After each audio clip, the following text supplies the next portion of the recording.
Well, Anthony Landahl from Equilibria Finance joining me now to discuss all things property. Good to see you, Anthony. I was just looking at the latest core logic data as well. So Melbourne auction activity set to double week on week, final clearance rates easing across the city. What are we seeing though more broadly in terms of how much supply and demand is a mismatch at the moment? Yeah, we've seen a little bit of a softening of the market. That's continuing. We've probably seen Perth, particularly, and Adelaide and Brisbane reach their peak in terms of the growth in prices. There's still some pretty good supply and flows. There's a lot of activity. We've seen growth in credit flows for owner-occupiers and first home buyers and upgraders. Investor credit flows are down a little bit. They're below the 10-year high, and they've dropped off since the end of last year. So we are seeing a softening of the market, more supply is coming on, but we've still got that chronic supply challenge, and construction flows are struggling. So is that sort of the key challenge that's still facing the overall sector? Yeah, one of the key challenges is absolutely the construction industry. The government announced as of 1st of July 2024 building 1.2 million new homes. We're building, that's about 60,000 a quarter to be constructed. We're building around about 45,000 a quarter. So the simple maths there is we're 15,000 a quarter down on what's required. Major challenges with construction are around labour shortages, cost of supply and materials, and actually getting the projects done.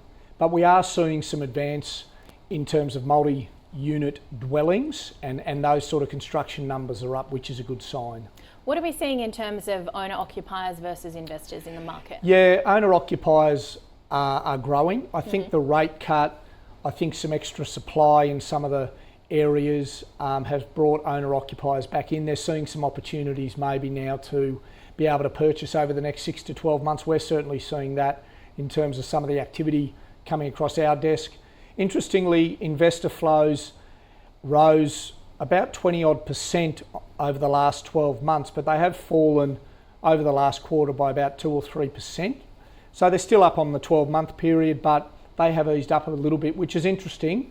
With the rate cuts and some extra supply, there was talk of investors coming in quite strongly, but maybe that extra owner-occupier competition's seeing investors take a bit more of a cautionary approach. Yeah. All right. Now we're looking at some of the new housing laws recently passed here in New South Wales. What has that impact had? Yeah, there's some new legislation in March which does impact investors. Essentially, the main elements to it are that investors can only negotiate a rental increase once a year.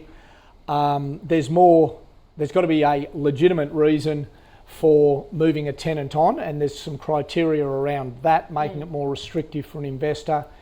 And there's got to be longer terms of how long you need to give a notice period for an investor, and there's a bit more leniency around pets. But fundamentally, it's giving a little bit less flexibility for an investor in terms of if the market's going up or costs are going up around rental increases, as well as moving a tenant on, and as well as the period of time you've got to give notice. So most of the laws are in favour of tenants after some really, really tight vacancy rates.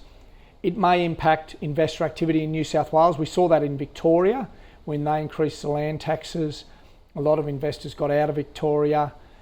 Queensland talked about changes to their property taxes and taxing based on total number of properties nationally. They didn't enforce that in the end. They didn't bring that law on. So it'll be interesting to see if that has any impact on the investor market in New South Wales. So how is it different? Because I think Canberra, for example, the ACT has quite strong laws protecting tenants. How are they all differing in different states and territories? Yeah, look, I think that it's obviously state legislation. A lot of the laws that New South Wales have just brought in is around protecting the tenant.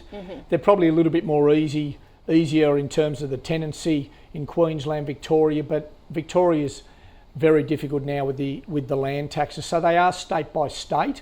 We have seen a flow out of Victoria into areas like Queensland and Perth, and it'll be interesting to see what happens with New South Wales. Is that going to then potentially, in your view, I guess, help this demand, or I guess the stress that you see on renters, particularly in terms It'll of what probably they pay? it can help the rental market absolutely in terms of giving them security and certainty. That's the objective.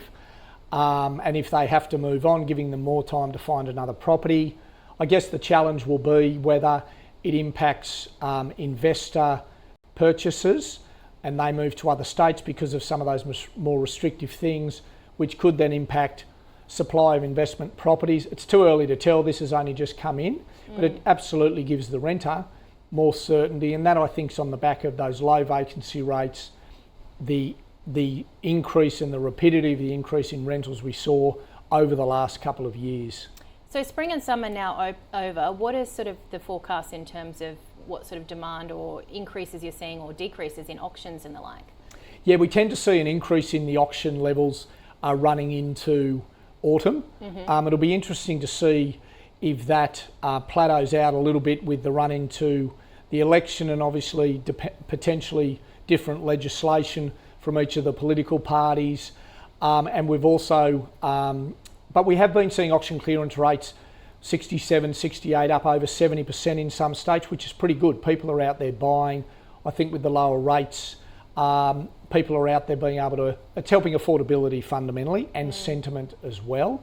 So I think we'll see a fairly strong autumn, but it'll be interesting to see whether it's as strong as normal with the run-in to the election, and also with potentially talk of another rate cut maybe in May or not too far after that.